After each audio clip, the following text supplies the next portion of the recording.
January 23rd, Genesis 32. So Jacob went on his way, and the angels of God met him. When Jacob saw them, he said, "This is God's camp." And he called the name of that place Mahanaim. Then Jacob sent messengers before him to Esau his brother in the land of Seir, the country of Edom. And he commanded them, saying, "Speak thus to my lord Esau. Thus your servant Jacob says, I have dwelt with Laban and stayed there until now. I have oxen, donkeys, flocks, and male and female servants, and I have sent to tell my lord that I may find favor in your sight." Then the messengers returned to Jacob, saying, "We came to your brother Esau, and he also is coming to meet you, and 400 men are with him." So Jacob was greatly afraid and distressed, and he divided the people that were with him, and the flocks and herds and camels into 2 companies. And he said, "If Esau comes to the one company and attacks it, then the other company which is left will escape." Then Jacob said, "O God of my father Abraham, and God of my father Isaac, the Lord who said to me, 'Return to your country and to your family, and I will deal well with you.' I am not worthy of the least of all the mercies and of all the truth which you have shown your servant. For I crossed over this Jordan with my staff, and now I have become 2 companies. Deliver me, I pray, from the hand of my brother, from the hand of Esau, for I fear him, lest he come and attack me and the mother with the children. For you said, I will surely treat you well, and make your descendants as the sand of the sea, which cannot be numbered for multitude." So he lodged there that same night, and took what came to his hand as a present for Esau his brother: 200 female goats and 20 male goats, 200 ewes and 20 rams, 30 milk camels with their colts, 40 cows and 10 bulls, 20 female donkeys and 10 foals. Then he delivered them to the hand of his servants, every drove by itself, and said to his servants, "Pass over before me, and put some distance between successive droves." And he commanded the first one, saying, "When Esau my brother meets you and asks you, saying, 'To whom do you belong, and where are you going? Whose are these in front of you?' Then you shall say, 'They are your servant Jacob's. It is a present sent to my lord Esau, and behold, he also is behind us.'" So he commanded the second, the third, and all who followed the droves, saying, "In this manner you shall speak to Esau when you find him, and also say, 'Behold, your servant Jacob is behind us.' For he said, 'I will appease him with the present that goes before me, and afterward I will see his face. Perhaps he will accept me.' So the present went on over before him, but he himself lodged that night in the camp. And he arose that night, and took his 2 wives, his 2 female servants, and his 11 sons, and crossed over the ford of Jabbok. He took them, sent them over the brook, and sent over what he had. Then Jacob was left alone, and a man wrestled with him until the breaking of day. Now when he saw that he did not prevail against him, he touched the socket of his hip, and the socket of Jacob's hip was out of joint as he wrestled with him. And he said, "Let me go, for the day breaks." But he said, "I will not let you go unless you bless me." So he said to him, "What is your name?" He said, "Jacob."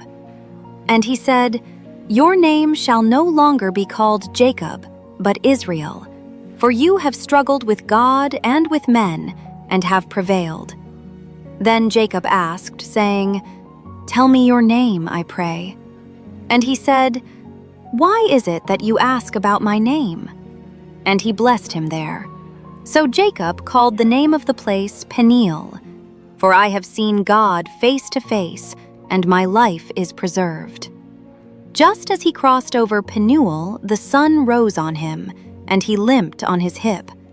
Therefore, to this day, the children of Israel do not eat the muscle that shrank, which is on the hip socket, because he touched the socket of Jacob's hip in the muscle that shrank. Genesis 33. Now Jacob lifted his eyes and looked, and there Esau was coming, and with him were 400 men. So he divided the children among Leah, Rachel, and the 2 maidservants, and he put the maidservants and their children in front, Leah and her children behind, and Rachel and Joseph last. Then he crossed over before them, and bowed himself to the ground 7 times, until he came near to his brother. But Esau ran to meet him, and embraced him, and fell on his neck, and kissed him, and they wept. And he lifted his eyes, and saw the women and children, and said, "Who are these with you?" So he said, "The children whom God has graciously given your servant." Then the maidservants came near, they and their children, and bowed down. And Leah also came near with her children, and they bowed down. Afterward Joseph and Rachel came near, and they bowed down. Then Esau said, "What do you mean by all this company which I met?" And he said, "These are to find favor in the sight of my lord." But Esau said, "I have enough, my brother. Keep what you have for yourself." And Jacob said, "No, please. If I have now found favor in your sight, then receive my present from my hand, inasmuch as I have seen your face, as though I had seen the face of God, and you were pleased with me. Please, take my blessing that is brought to you, because God has dealt graciously with me, and because I have enough." So he urged him, and he took it. Then Esau said, "Let us take our journey. Let us go, and I will go before you." But Jacob said to him, "My lord knows that the children are weak, and the flocks and herds which are nursing are with me. And if the men should drive them hard one day, all the flock will die. Please let my lord go on ahead before his servant. I will lead on slowly, at a pace which the livestock that go before me and the children are able to endure, until I come to my lord in Seir." And Esau said, "Now let me leave with you some of the people who are with me." But he said, "What need is there?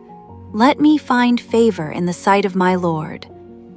So Esau returned that day on his way to Seir, and Jacob journeyed to Succoth, built himself a house, and made booths for his livestock. Therefore the name of the place is called Succoth. Jacob comes to Canaan. Then Jacob came safely to the city of Shechem, which is in the land of Canaan, when he came from Paddan Aram. And he pitched his tent before the city.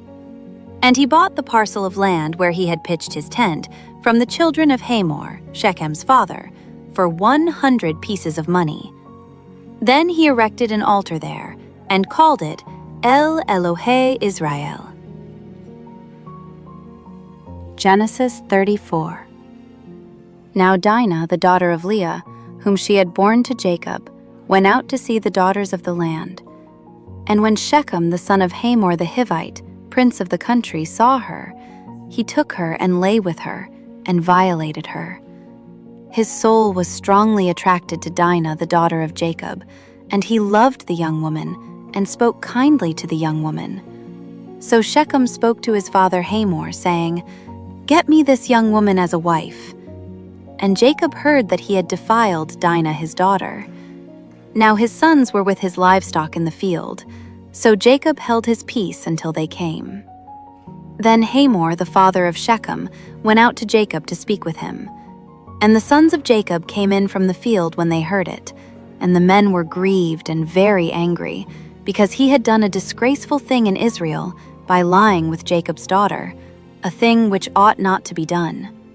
But Hamor spoke with them, saying, "The soul of my son Shechem longs for your daughter. Please give her to him as a wife, and make marriages with us. Give your daughters to us, and take our daughters to yourselves. So you shall dwell with us, and the land shall be before you. Dwell and trade in it, and acquire possessions for yourselves in it." Then Shechem said to her father and her brothers, "Let me find favor in your eyes, and whatever you say to me, I will give. Ask me ever so much dowry and gift, and I will give according to what you say to me. But give me the young woman as a wife." But the sons of Jacob answered Shechem and Hamor his father, and spoke deceitfully, because he had defiled Dinah their sister. And they said to them, "We cannot do this thing, to give our sister to one who is uncircumcised, for that would be a reproach to us. But on this condition we will consent to you.